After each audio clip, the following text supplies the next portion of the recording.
वृद्ध आश्रम। देखिए, अब मुझसे ये सेवा नहीं होती है।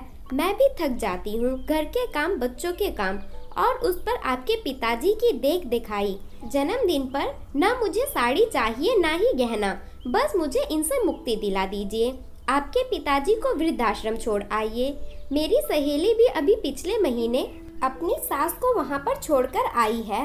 अब उसे बड़ा आराम है, वरना उसकी सास ने भी उसका जीना मुश्किल कर रखा था। अपनी पत्नी नंदिनी की बातें राघव के काने में शीशा बनकर पिघल रही थी, पर वो लगातार बोले ही जा रही थी। आप तो सुबह के गए रात को दुकान से आते हो और बच्चे अपने खेलकूद और पढ़ने में व्यस्त रहते हैं। मैं अकेली कब तक खटती रहूंगी? सारी उम्र हो गई है। अब मैं भी कुछ पल फुर्सत के और बिना जिम्मेदारी के जीना चाहती हूँ। नंदिनी, तुम्हारा दिमाग तो खराब नहीं हो गया है? अपने पिताजी को कैसे वृद्धाश्रम छोड़कर आ जाऊं? उन्होंने मुझे जन्म दिया, मेरी हर इच्छा को पूरा किया, मुझे पढ़ाया लिखाया है। माँ तो 9 महीने ही कोख में पालती है, पर पिता ने तो बरसों पाला है। अपनी संतान के खाने पीने, पहनने ओढ़ने और शिक्षा के लिए जीवन भर कड़ी मेहनत करके पैसे कमाता है और संतान पर खर्च कर देता है। माँ तो मुझे जन्म देकर छोड़कर चली गई थी। पिताजी ने ही मुझे माँ का भी प्यार दिया है। मैं उनका प्यार को कैसे भुला दूं और तुम्हारी नाजायज मांग को मान लूं? ये तो कभी नहीं होगा। राघव ने भी मजबूती से चिल्लाकर कहा। तो फिर आप ही करिए अपने पिताजी के कामकाज, मुझसे अब कोई उम्मीद मत रखिएगा। मैं यहाँ पर नहीं रहने वाली हूँ। ज़्यादा परेशान करोगे तो अपने मायके चली जाऊंगी। बच्चों को पालिए और खुद खाना बनाकर खिलाइए। नंदिनी ने गुस्से में अपने कमरे का दरवाजा बंद कर लिया और उस दिन रात का खाना भी नहीं बनाया। राघव ने लाखों मिन्नतें की, खाना मत बना, पर मैंने जो बनाया है वो तो खा ले। पर नंदिनी नहीं मानी। बच्चों को खाना खिलाकर राघव ने उन्हें सुला दिया। बाहर लेटे हुए वो अपने पिताजी को एकटक देख रहा था। कितने कमजोर हो गए थे। बहू की बातों से उन्हें भी सदमा लगा था और वो भी गुमसुम से बैठे थे।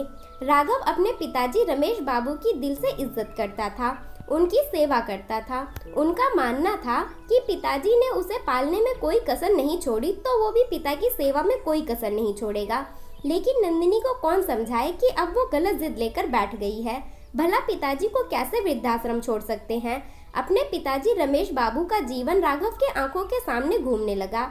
रमेश बाबू और विमला का विवाह कम उम्र में ही हो गया था। एक संयुक्त परिवार में ब्याह कर आई थी। सास ससुर देवर ननद सबका काम करती थी। परिवार में मन लगा हुआ था, पर अब वो उदास रहने लगी थी। उसे गर्भ नहीं ठहर रहा था। सालों से उसकी सूनी गोद थी। डॉक्टर ने कहा था कि विमला बच्चे को जन्म नहीं दे सकती है, क्योंकि वो बहुत ही कमजोर है और बच्चों को जन्म देने के लिए विमला का शरीर तैयार नहीं है। विमला ने डॉक्टर से विनती की और पूरा इलाज लिया ताकि वो भी माँ बन सके। एक दिन उसने खुशखबरी सुनाई कि वो माँ बनने वाली है। पूरे घर में खुशियाँ छा गई। 9वें महीने उसने राघव को जन्म दिया, पर खुद अपनी जिंदगी की जंग हार गई। अपने बच्चे को वो देख भी ना सकी और उसने दम तोड़ दिया। रमेश बाबू उसे बहुत प्यार करते थे। वो उसकी मौत से हिल गए थे। अब राघव की पूरी जिम्मेदारी उनके कंधों पर थी। भाई बहन अपनी गृहस्थी में रम गए थे। माँ और पिताजी वृद्ध और बीमार थे, तो अब उनसे काम नहीं हो पाता था। फिर भी रमेश बाबू दुकान जाते थे तो दादी राघव को संभाल लेती थी। एक दिन रमेश बाबू को उनके माता पिताजी ने समझाया कि राघव के लिए दूसरी माँ लेकर आ जा, तेरा भी जीवन आसान हो जाएगा। हम कब तक बैठे रहेंगे? घर गृहस्थी संभालने वाली आ जाएगी तो हम भी चिंता मुक्त हो जाएंगे। लेकिन वो राघव को माँ जैसा प्यार तो नहीं देगी। मैं दूसरी शादी नहीं करूँगा, अपने बच्चों को खुद पालूंगा। नई पत्नी आएगी और उसके अपने भी बच्चे होंगे, फिर वो मेरे राघव को तो बिल्कुल नहीं चाहेगी। और माँ, जब दूसरी माँ आती है तो बाप भी तीसरा हो जाता है। वो खुद अपने बच्चे से दूर हो जाता है। इसलिए मैं आजीवन अकेला रह लूंगा, पर दूसरी शादी नहीं करूंगा। राघव को माँ और पिता दोनों का ही प्यार मैं अकेले दूंगा। मैं उसके जीवन में हमेशा रहूंगा और उसकी परवरिश करूंगा। माँ और पिताजी समझाकर हार गए थे कि बुढ़ापे में बच्चे नहीं, पति और पत्नी ही एक दूसरे का सहारा होते हैं, पर रमेश बाबू समझने को तैयार ही नहीं थे। माँ और पिताजी भी एक उम्र के बाद संसार छोड़कर चले गए। अब राघव और रमेश बाबू अकेले ही घर पर रहा करते थे। दोनों आपस में मिल बांटकर काम कर लेते थे, खाना भी बना लेते थे। रमेश बाबू की दुकान थी, वो सुबह के गए रात को घर आते थे। राघव भी अब बड़ा हो चुका था, वो अब खाना बनाकर रख देता था। दोनों का जीवन चल रहा था। रमेश बाबू को उम्र के साथ कई बीमारियों ने घेर लिया था। कहने को वो बाहर से खुश दिखते थे, पर अंदर अकेलेपन ने उन्हें तोड़ दिया था। वो अब घर पर ही रहने लगे थे। राघव ने धीरे धीरे करके पूरी दुकान का कामकाज संभाल लिया है। अकेले आदमी का समय काटना मुश्किल हो जाता है। औरत अकेली हो तो घर के 10 काम निपटा देती है और रिश्तेदारों को भी नहीं खटकती है। लेकिन अकेला आदमी किसी रिश्तेदार के यहाँ 2 दिन भी रहने चला जाए तो भारी लगता है। रमेश बाबू का मन हुआ तो एक दिन अपने छोटे भाई के यहाँ मिलने चले गए और वहाँ रुकने का मन था। पर एक समय का खाना खिलाकर भाई की पत्नी ने पूछ ही लिया कि भाई साहब यहाँ रुकेंगे या शाम को वापस चले जाएंगे। भाई ने भी पूछ ही लिया, भाई साहब रात को रुकेंगे या चले जाओगे। रमेश बाबू शाम को ही आ गए। भाई ने झूठ मूठ का भी नहीं रोका कि आप रुक जाओ। अब कोई खाना बनाने वाली भाभी तो थी नहीं। अब मायके में भी आकर रसोई में खटकना बहनों को अच्छा नहीं लगता था। रमेश बाबू के पास आती और कुछ देर मिलकर चली जाती थी। वहीं छोटे भाई के यहाँ काफी रुक कर जाती थी। अब घर को एक स्त्री की जरूरत थी जो घर आकर संभाले। वैसे भी बिना गृहिणी के घर कोई घर नहीं होता। राघव के लिए लड़की ढूंढी जाने लगी और नंदिनी को पसंद किया गया। नंदिनी भी खुश थी कि वो घर की इकलौती बहू है जो राज करेगी। राघव और नंदिनी की शादी हो गई। घर मेहमानों से भरा हुआ था। सब एक एक करके जाने लगे। अब घर में दिन भर नंदिनी और रमेश बाबू ही रहते थे। राघव तो दुकान पर सुबह का गया रात तक आता था। नंदिनी को सब अच्छा लगता था क्योंकि रमेश बाबू अपने ही कमरे में रहते थे, बहू को ज्यादा परेशान नहीं करते थे। राघव का भी परिवार अब बढ़ गया था। 2 बच्चे हो गए थे। अब उन बच्चों का काम भी बढ़ गया था। अकेली नंदिनी ही लगी रहती थी। घर की साफ सफाई से लेकर बर्तन कपड़े वो ही करती थी। अब इतना भी पैसा नहीं था कि एक नौकर रख लें। जब भी नंदिनी बच्चों का मनपसंद कुछ बनाती तो राघव के पिताजी नहीं खाते थे। उनका खान पान अलग था। कभी नंदिनी का खाना बनाने का मन नहीं करता था, फिर भी रमेश बाबू के लिए बनाना पड़ता क्योंकि वो बाहर का तीखा मिर्च मसालेदार खाना नहीं खाते थे। अब नंदिनी को ये सब बोझ लगने लगा था। वो भी अब आजादी से रहना चाहती थी। वो रोज शाम को घर से थोड़ी दूर स्थित बगीचे में घूमने निकल जाती थी।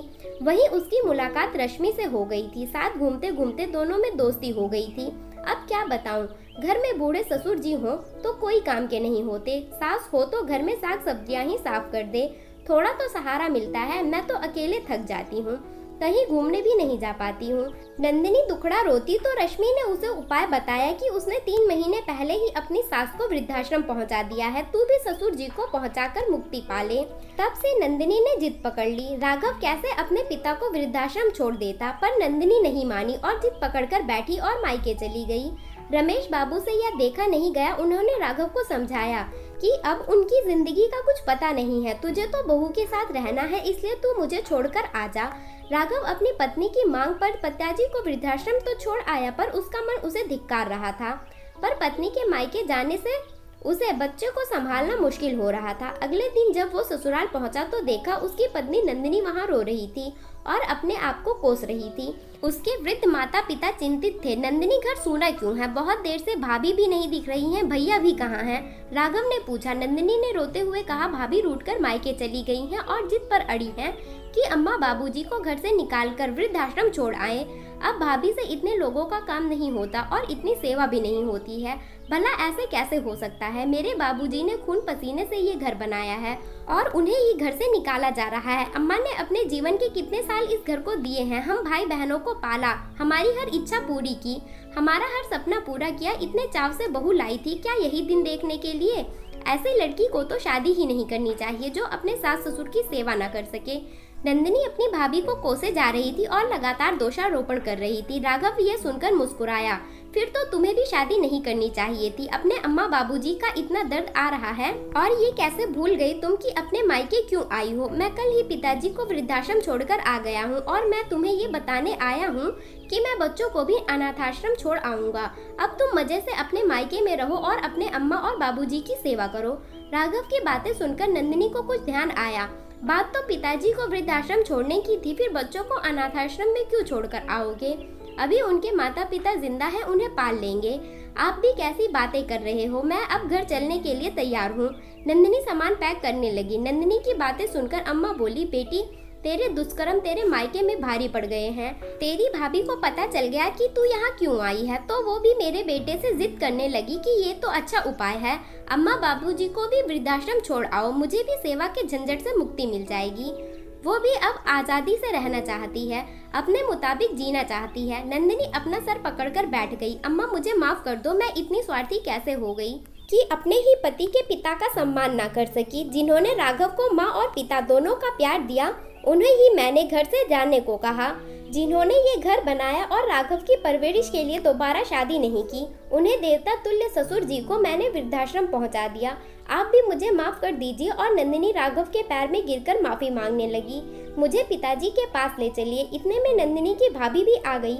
नंदिनी से बोली, जीजी ये सब एक स्वांग था, आप अम्मा बाबूजी की चिंता ना करें, मैं उनका सदैव ध्यान रखूंगी। आपको सही राह दिखाने के लिए हम सबने मिलकर ये स्वांग रचाया था, क्योंकि चोट जब अपने पर लगती है तभी दर्द की अनुभूति होती है। ननद रानी आप अपना ससुराल देखिए, आपका मायका मैं संभाल लूंगी। आप अपने ससुर जी को संभालें, आपके अम्मा बाबूजी अब मेरी जिम्मेदारी है। नंदिनी राघव के साथ ससुर जी को लेने वृद्धाश्रम पहुंची तो वहां बहुत भीड़ थी। पिताजी ने प्राण त्याग दिए थे, जब से आए थे गुमसुम थे, 2 दिन से खाया भी नहीं था। बस मेरा घर मेरा राघव बार बार अपने घर और बेटे को याद किए जा रहे थे। सुबह देखा तो उनमें प्राण नहीं थे। वहाँ काम कर रहे आदमी ने बताया, नंदिनी की आंखों से आंसू बहे जा रहे थे। मन पर एक भार सा था जो सेवा के भार से कहीं अधिक प्रतीत हो रहा था। वो पिताजी से क्षमा भी नहीं मांग पाई। पिताजी की देह को घर ले जाने की व्यवस्था होने लगी। नंदिनी को महसूस हो रहा था कि पिताजी का साया उसके साथ ही अपने घर की ओर बढ़ रहा है। राघव भी निष्प्राण सा हो गया था। काश वो उन्हें यहाँ छोड़कर नहीं जाता तो वो कुछ वर्ष और जी लेते। दोस्तों, हम अपने बच्चों का ध्यान रखते हैं, दिन रात उनमें ही लगे रहते हैं, तो क्या घर के बुजुर्गों की सेवा नहीं कर सकते? हमारे बुजुर्ग ने हमें पाला पोसा है, उन्होंने हमें जीवन दान दिया है। हमारे बच्चे हमारे लिए कुछ करेंगे या नहीं, कुछ नहीं पता है, पर जो हमारा जीवन बनाते हैं उन माता पिता और सास ससुर का सदैव सम्मान करना चाहिए। दोस्तों, कहानी पसंद आई हो तो वीडियो को लाइक और चैनल को सब्सक्राइब करें। धन्यवाद।